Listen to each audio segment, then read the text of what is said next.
my philosophy has always been we have one chance on this earth to do what we wanted. And I've done that by traveling a lot, by learning different things, becoming, this or that, doing an artist or being an artist.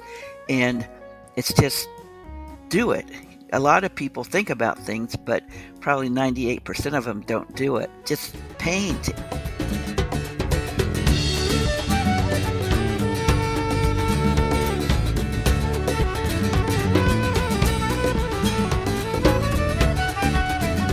Hello, everyone. This is Rodney Veal, the host of Rodney Veal's Inspired By. And today I get to talk to another one of my favorite people in the whole wide world, artist Julie Riley. She's a Dayton-based artist who does, I think, just about anything and everything as far as art making, and it's just such a joy and a pleasure. And I own several of her pieces of art in our house, and so it's a fanboy extravaganza for me. So, Julie, welcome to the podcast. Thank you very much, Rodney. I appreciate being here. So the podcast is always kind of like, I always follow this thing of like asking people their origin story. I feel like I'm talking to superheroes and saying, so how did you develop your superpowers? But how did it all begin? Like were you always a creative person as a child, or how did this start? How did this all begin? Yeah, I started taking private lessons, when I was like 7 years old, because I liked to draw, and my mom and dad really supported that. So I took lessons from David Smith and Lloyd Ostendorf, who were well-known artists back in that would be the late 60s, actually. And No. Yeah. I honestly, Julie, I didn't realize. I'm not saying I am that old. No, I can't. I'm shocked. No way. That's crazy. Well, that's nice to hear.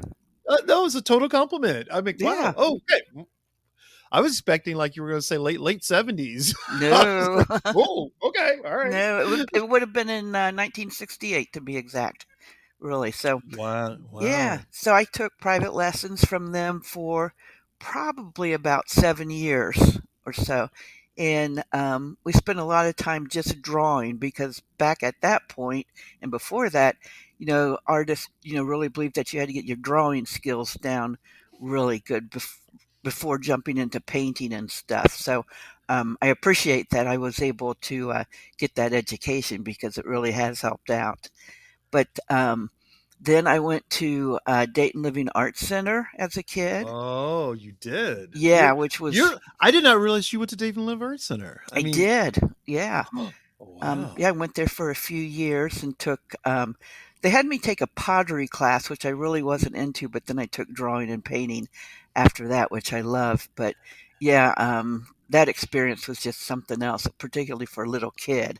I just thought, I was on top of the world going into this old factory that had been converted to a place where there's so many, performing arts, visual arts, just everything was there. And it was just so cool. Oh, it's everybody who's talked to me about the Living Arts Center has said it was just a magical place. It was just amazing. And I never saw any, because I was in painting and drawing, I guess.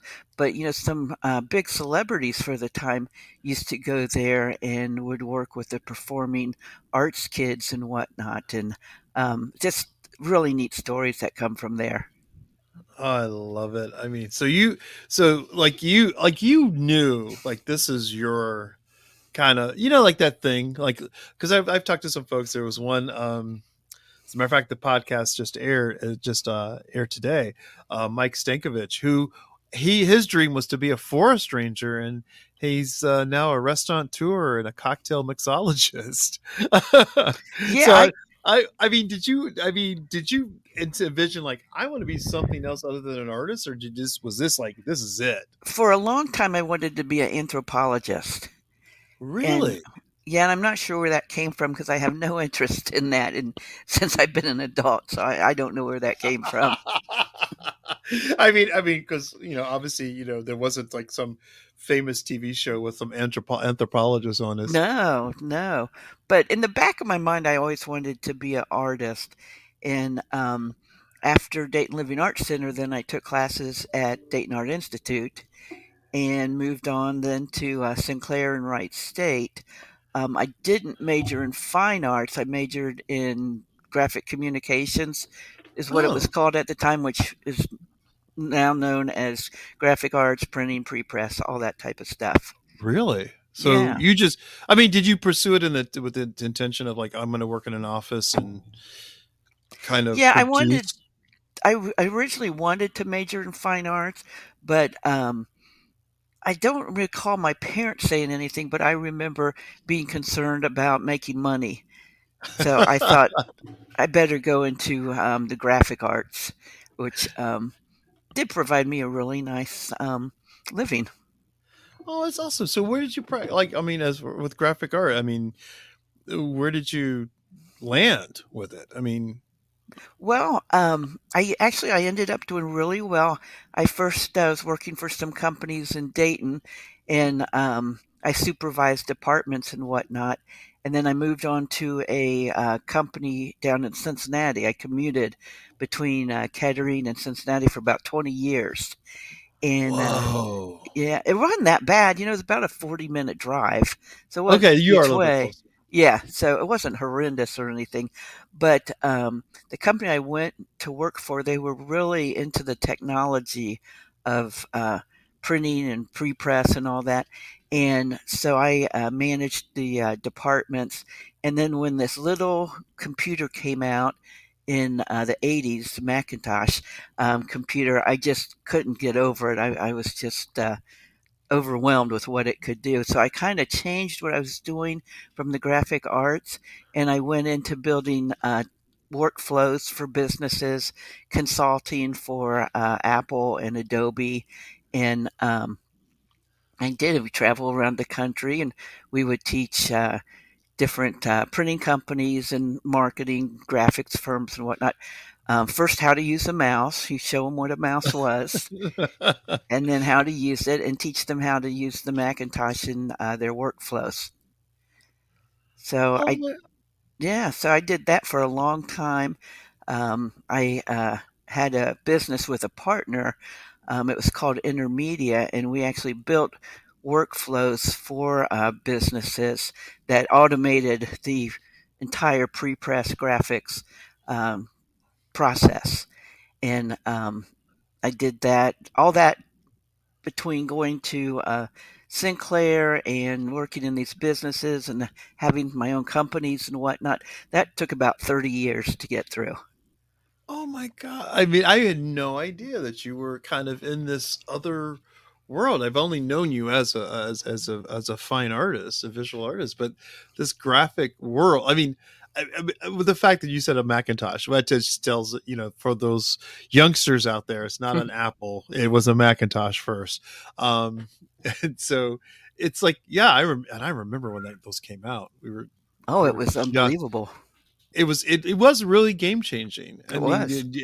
and what excited you about this whole introduction of computer technology with Macintosh into your world? I mean, Well, just honestly, the technology itself I found fascinating.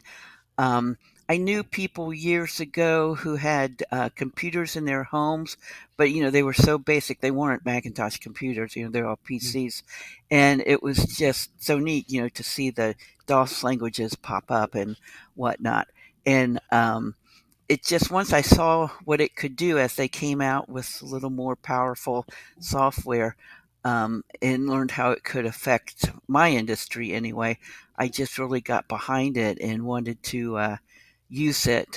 And unfortunately, that meant automating jobs, which was the unfortunate part of it. But it mm, changed the printing industry, just absolutely completely.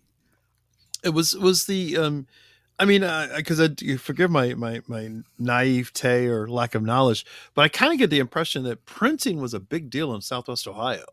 Oh, it Like, was. We had McCall's, which was the world's biggest printing company, and R.R. Donnelly was in Cincinnati, which at its time when it was going big, it was the world's largest printing company, and just so many printers between Dayton, Cincinnati area. It was just an amazing time for printing. Wow. Yeah. Oh my God, you were there. I love it. How did that also? How did that like introduction of technology? Because I don't necessarily see the influence, but it could be. But how did that influence the kind of art and work that you make right now?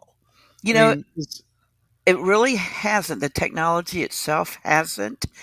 Um, but knowing the business side of business really helped my art career move quickly in this past 7 years. And, I've been back in art for 7 years only. And it's really helped me speed up with selling and whatnot. So, um, that's I had to sell. I spent 10 years caring for my parents. They both had dementia at the same time. So I wow. did that full time. So when I came out of that, I decided I actually was going to um, get back into developing websites for people because I had done that a little bit too. And I had done like my fifth website, and this is after they both had passed away. And I was like, if I passed away right now, if I was dropping to the ground, what would I say? I wish I would have, and automatically been an artist came to my mind. So Wow. I finished the websites I had contracted to do, and I scraped up the little money I had left after not working for 10 years, and started in the art industry, and have not looked back since. Wow. The thing is, I've known you in that 7 year window of time, and it is you have taken off like a moonshot. I mean, as far as a business, and you and I have talked about like that artist and art making. Yes, it's lovely. It can be a beautiful, beautiful thing, but a lot of times I think that there's this mistaken belief that you don't have to have a business mindset to be an artist, and I feel like that's kind of a fatal flaw for most artists. It How do you? I is. mean, yeah. I agree with that. I do these workshops. I do them for locally in universities and colleges, and it's how to have a sustainable business in the arts. And I always make it clear at the beginning, not every artist is interested in selling. Artists that have a healthy bank account, or they have someone to help finance, whether it's a spouse or whatever, help finance Right. their career, they don't need to worry about it. But for so many of us who don't have a second income, we have empty bank accounts and whatnot, you have to put the business side of art first. And that's such an important thing to do. And it's even the business side of art, if you have to sell or you want to sell, is, in my opinion, more important than how good you are as an artist. Oh, that is so true. I mean, because that's I love the fact how you talked about that, because it's like there are some people who can afford to just make art for arts. Like Sure. they can make it the art, but then there's this. There is this pragmatic side to it that I just always felt like, even with when I got my degree back in the day, back in the '80s, I just felt like the business side was never mentioned. That Oh, this it is wasn't. And it doesn't appear to be too much anymore. Now, I know universities are starting to pull away from, art courses and whatnot, but I talk to so many people who've are in school now, or they've recently graduated, and they wanted to become a freelance artist, but they don't have a clue how to go about doing it because they weren't taught business or marketing in school. And at best, I met a young lady who had just graduated. Um, Might have been from UD actually, and she took a class on marketing. And I told her that's really not enough. You don't need to go get a degree or anything in business, but you've got to know about it and understand business to be a successful artist. I'm glad you talked to her, because like one of the things that coming out of, you had all this this business experience, 30 years in the graphics printing industry, and then you having to take care of your parents. It's like a lot of people don't necessarily I understand that you're starting at a different time frame in life than most artists, and I'm kind of curious as like we know I've talked about it, but it's like how that impacts the kind of work that you make and why you make what you make. And it always seems to kind of there seems to be this subtext to the work that it may not be readily available to others just because I just kind of I know you and I just Hmm. I'm a fan. So talk about that to me. I mean, Well, for me, when I first got into art, I was 57, and I really didn't think much of it. I'm going to start art, and I just sat down and started painting, and then that's when I realized I had to run it as a business. I just couldn't sit there and paint. But as I've been painting, I've kind of thought, now I'm 63, so I have maybe 22 years left to paint, if things are going oh, good. And I keep that in mind. But when I first started back to painting, I started with what I ended up as a kid painting, and that was a lot of representational work. So it was of birds and flowers and whatnot, which I love birds, I love flowers. But yeah, as I painted, I wanted to start changing some of the techniques I use. So I was moving into impressionism and abstract and expressionism. Um, I just decided that whatever I get interested in, I should pursue that and see how I like it rather than. I know a lot of people say, well, you should just stick with one technique so people recognize your work, but I don't think I have time for that. So I'm going to do what I want to do and what I like to do. I love how you talked about this. I don't have time for that. And I was talking to James Pate, and he talked about he wasn't interested. I mean, he does series of art pieces, but he wasn't interested in it as an art maker. He's more interested in like, well, let me explore some stuff. And That's I hear this from a lot of artists. I mean, it's like, well, why? But it's like, is it because you started late that you feel like it's like, you know what, I don't have to follow the formula. I don't have to follow the because I feel like sometimes it feels like such a routine for younger artists, like go to school, go to grad school, set up your practice, follow these kind of sort of dogmas, but you kind of buck all of that and just said, Psh, nope.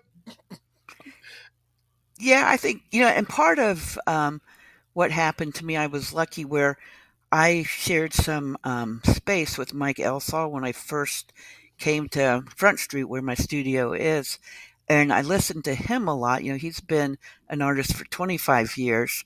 So he had a lot of good advice, and I really took it to heart and listened. And I think some of his advice really helped speed up my career faster. And then my experience in business over the past 20, 30 years, that also helped speed things up too. T- Okay, so yeah, well, no, keep go ahead, go ahead. no, I was going to say I recognize the fact whether you're selling widgets or you're selling artwork, you can't sit in your studio and wait for somebody to knock on the door because that's just not going to happen. You've got to get out there and network. And I'm really an introvert and a half. And when I was working in the technology area, that was the easy thing to be because we all were introverted. Nobody talked to each other.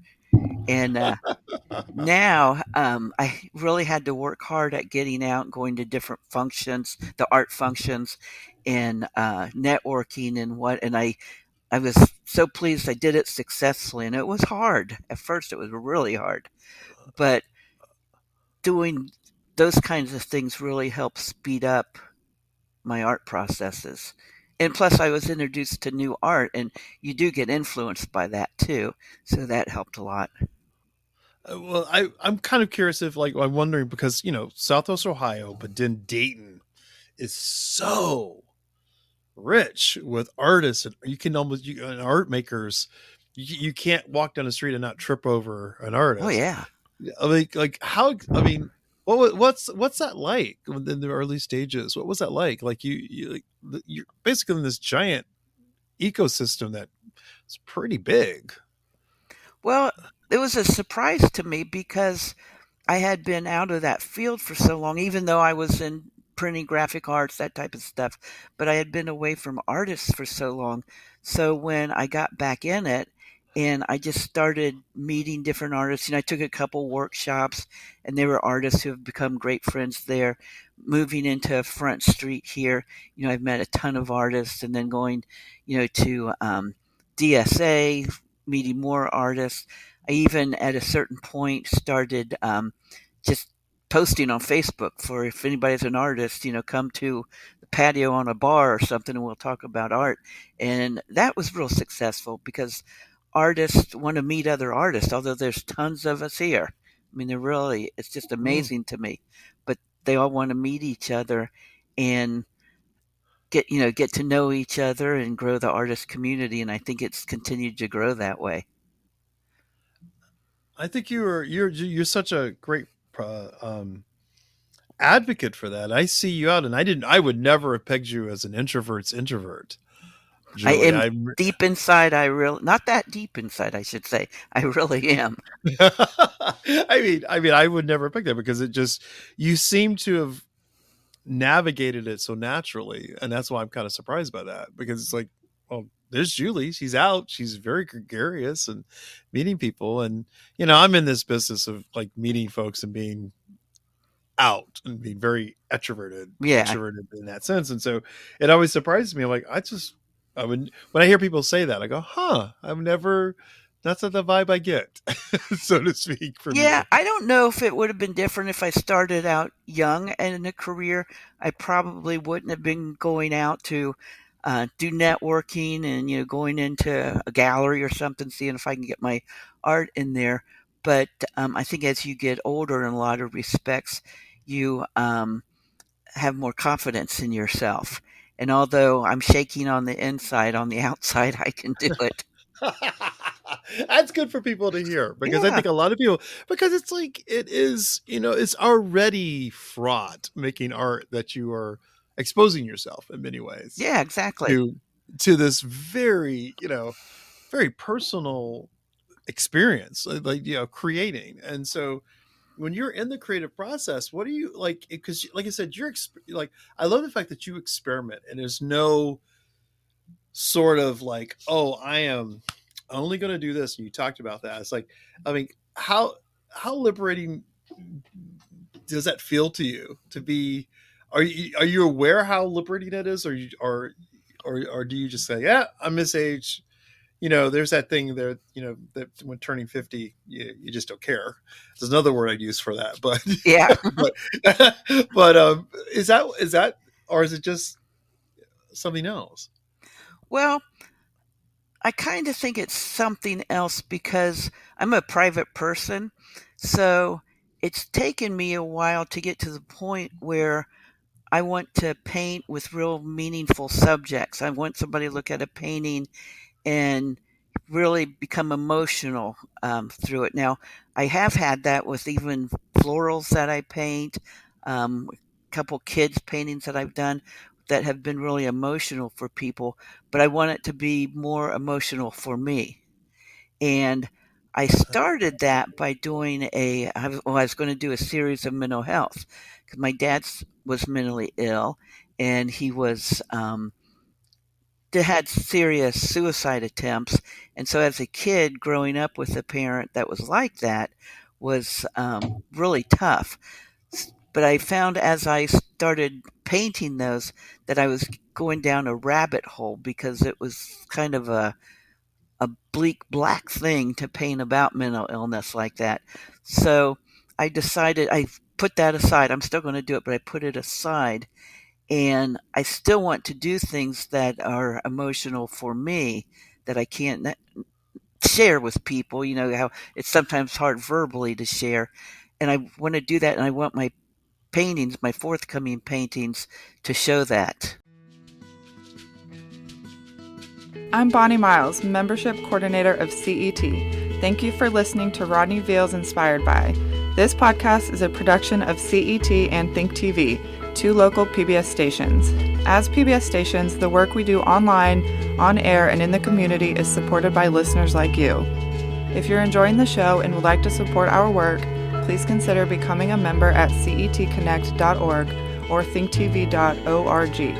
Plus, when you sign up to donate at least $5 a month, you'll get access to special members-only streaming videos on the PBS app through Passport. Learn more at cetconnect.org or thinktv.org. If you're enjoying this conversation, The Art Show, also hosted by Rodney Veal, is available to stream anytime from anywhere on YouTube or the PBS app. I know you've donated work and have been a part of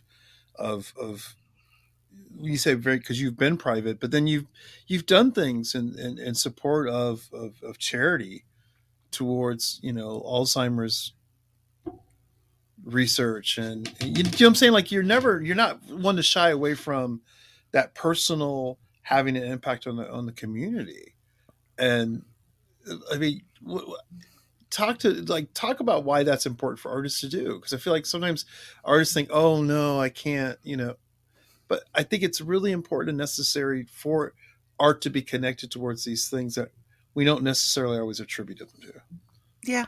Well, I think it's important because one, it makes other people who aren't familiar with whatever is going on, whether it's dementia or leukemia or whatever, it kind of opens up their eyes a little bit to what's going on. And donating work for the artwork for those causes, I think helps a lot. Now, in probably the past 4 or 5 years, I try not to donate work, but I donate my time to come in and do live painting at these events and then Oh auction off wow. the paintings as I do them. Um, I think it's more on a level where people see the artist, they get to a little bit, know the artist while we're standing there painting, and that if I can explain the paintings that I'm doing to people, then it hits home, hits their hearts a little bit, and they're more inclined to purchase it, and the paintings more inclined to be more meaningful for them. Oh wow. I mean, I love because I feel like I've seen you do that, and when I've seen you do that, which is a good advice for a lot of artists, it's like that sort of live. It's not plein air, but it's kind of live demo, I guess we would Yeah, call it. yeah, it'd be a Yeah, live demo. a live demo. I mean, and that's a way to give back without it being feeling like it's some sort of I must give my art, I Yeah, well, must donate. sure. Yeah, yeah. So, do you think? I mean, I hope this encourages other artists to kind of go down that pathway. Please, by all means, artists, Yeah, share how you. I hope so, and I recommend that artists do that all the time because it's something that I get a lot out of, and getting to hear people's stories and whatnot.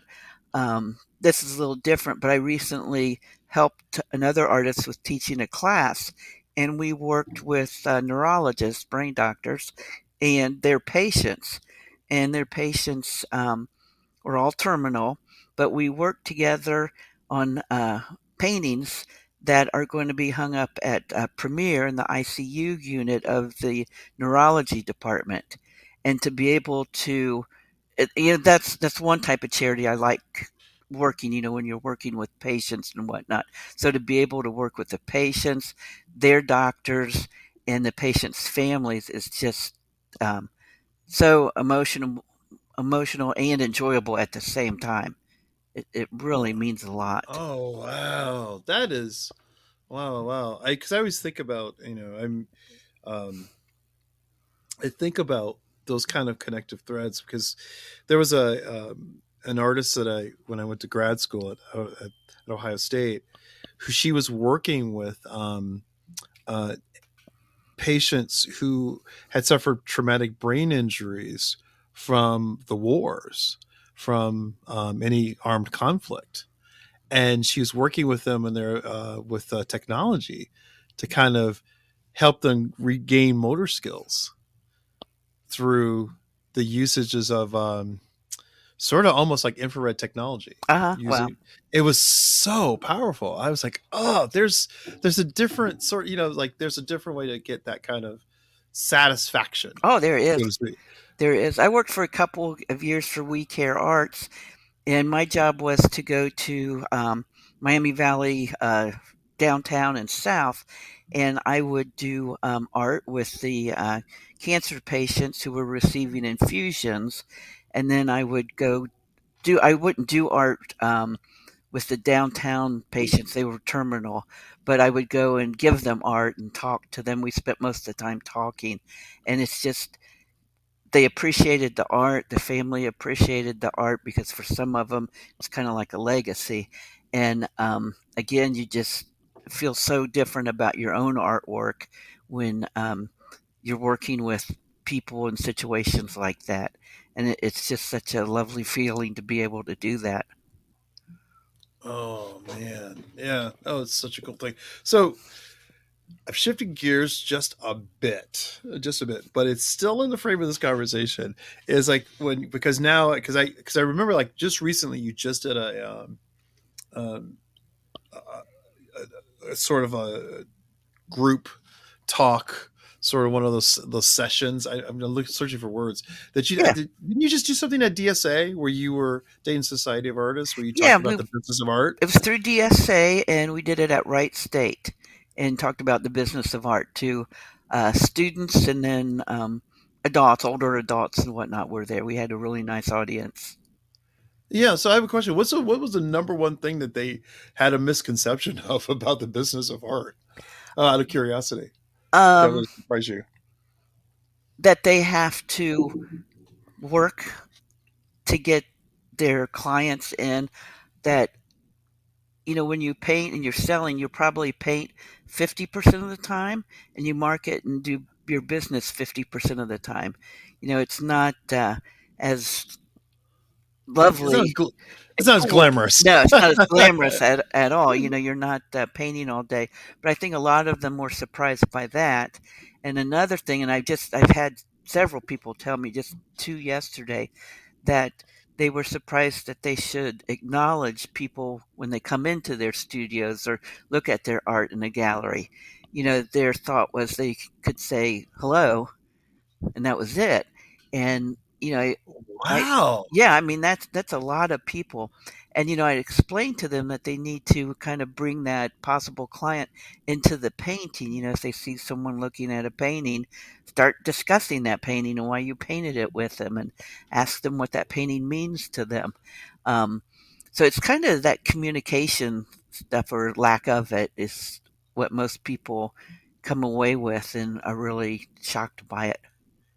They're shocked that's a oh wow. I mean I would never I guess huh.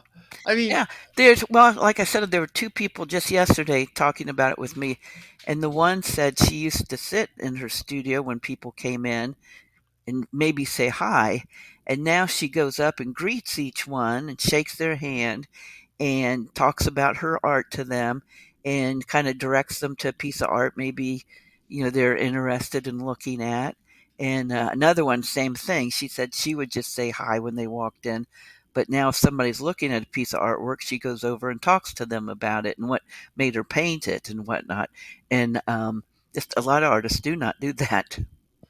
I that blows my mind a Yeah. little bit because I mean be honest with you, it's like I feel like I get inspired by just the conversation and knowing where this art where this piece came from, because it all each piece has a different place that you're coming from, and I like that. I mean, so I think it translates into sales. I'm gonna use you as a guinea pig. That does translate into people hopefully buying your work. It I mean, does. I mean, um, and again, if a potential client, asks a question about an artwork, I think most artists will answer them.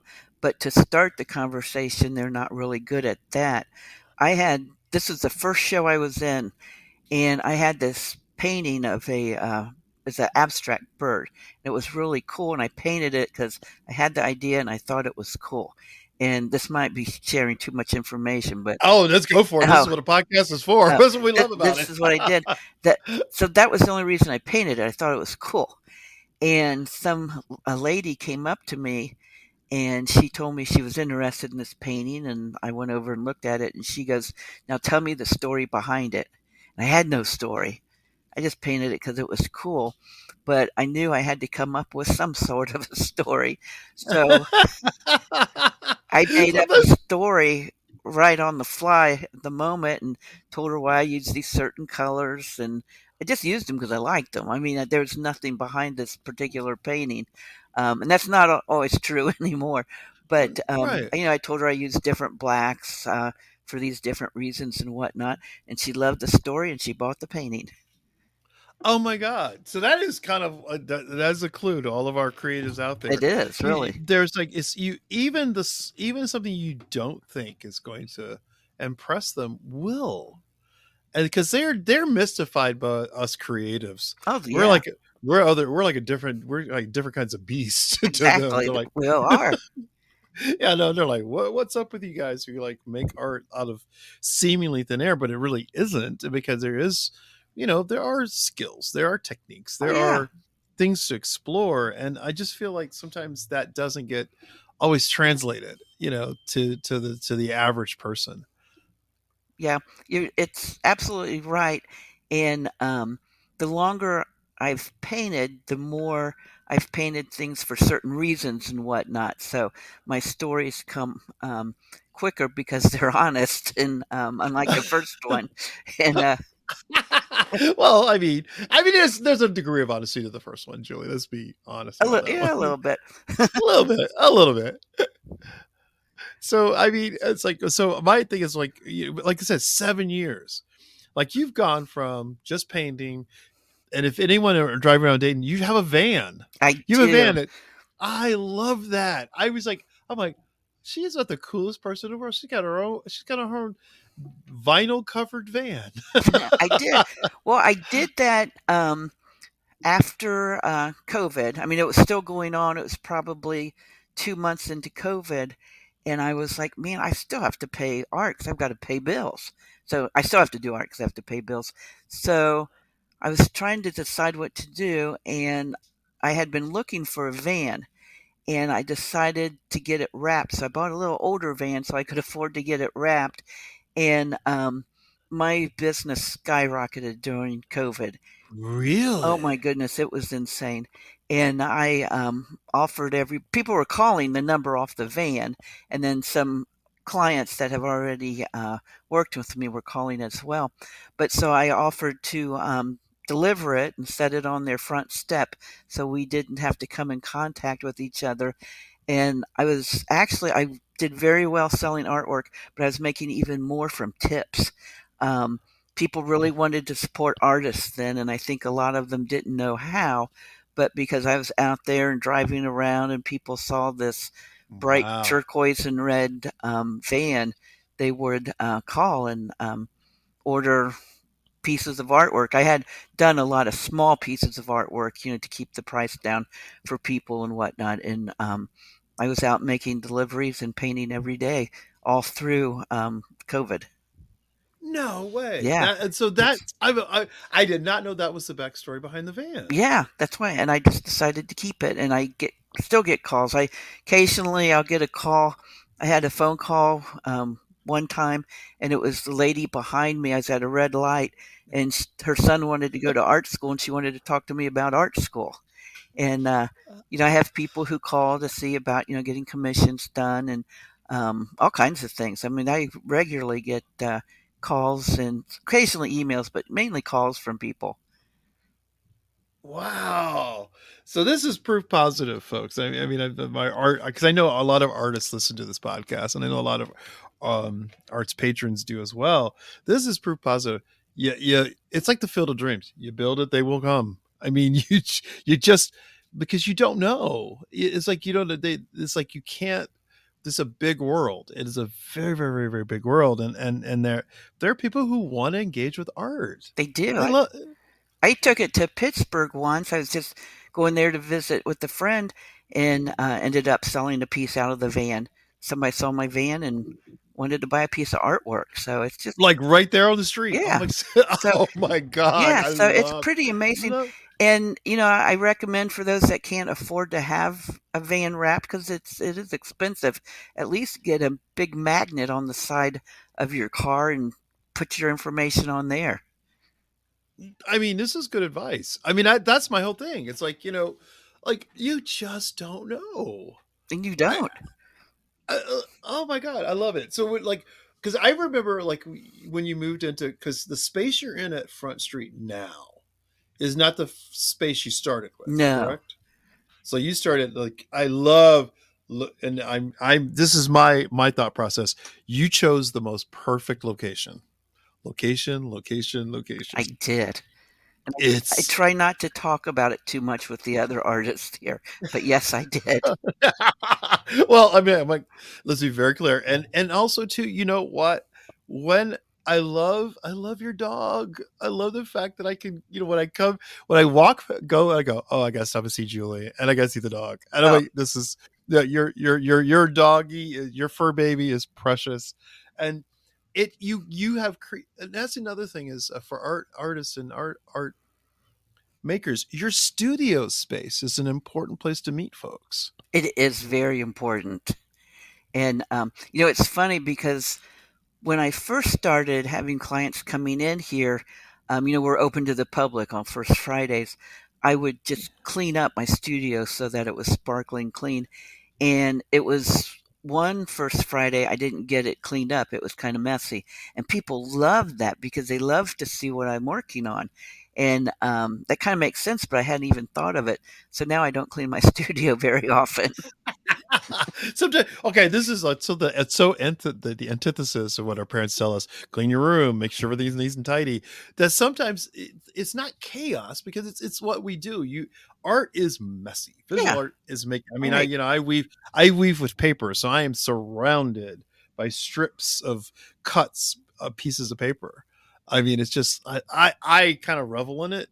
Yeah, I mean, I'm like, it feels good, but it and so does. far, just like it's like proof that yeah, I'm making, I'm creating, but that people were really like, it was almost like at least all these light bulb moments in your 7 years. And I can't believe it's only been 7 years. Yeah. I feel like you've been making art all your life. You have, but I think, you know what I'm saying, like it's, Yeah, but you just accelerated at it. You're yeah, good at it. again, I think Mike Elsaw, who I was sharing Yeah. space with, he did help, but it was just a matter of I needed the sales, and I just wanted to become an artist that bad. That day I decided that's what I'm going to do before I die, and I just really have worked hard at it and just kept it up. Man, man, you are, I mean, and that's what I love. And this is, this is my last question because but, and I love this because I'm a fan of your work because like I said, we have several pieces of your art in our house. And what advice would you give to someone who thinks that you have to, because there's this belief that art is about young people, and I'm like, it's about all kinds of people at different stages of their life. And you came at this at a stage of your life where you're coming off of something very personal.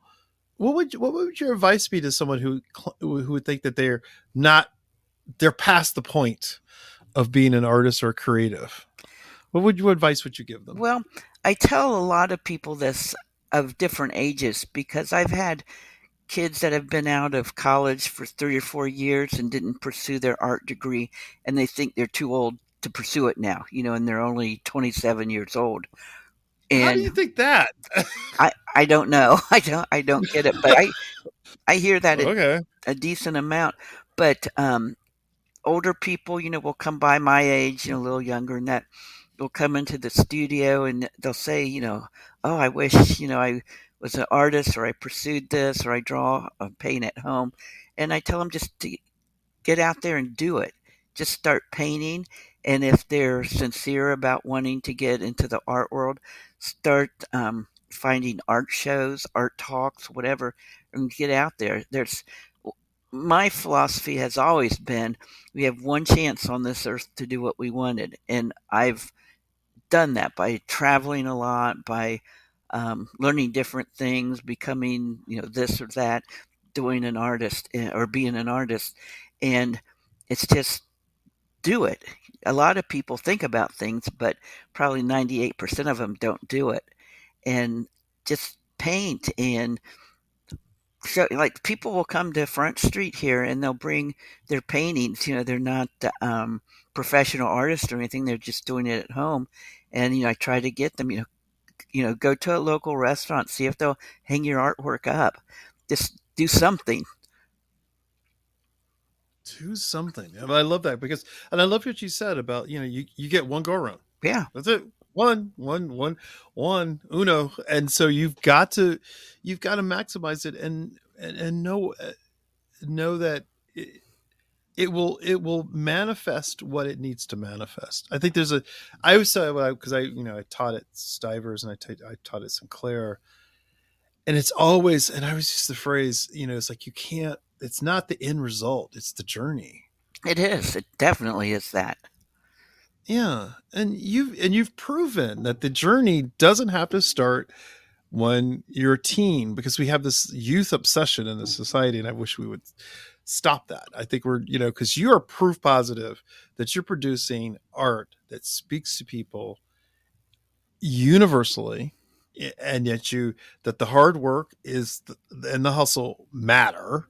And that's why, and the thing is, and you've done it with such, with grace and humor and charm. And I'm in awe of Well, that. I just feel so fortunate that things have happened the way they are. That I can go to the grocery store and somebody will come up. Are you Julie Riley, the artist? I just feel so fortunate that those things happen, and that I've had people say, "Oh, I bought a piece of your artwork and it meant or did this for me," and they'll go on. And I just feel so fortunate with all those kinds of things. I don't take any of it for granted. Um, I appreciate everything that comes along with it, and hard work comes along with it. But I love it. You do, and it comes through, and it's so awesome. So you're amazing. I mean, I just think it, I hope it serves as an inspiration for others to get out there and just do it. And I'm so glad I got to spend the afternoon talking to you.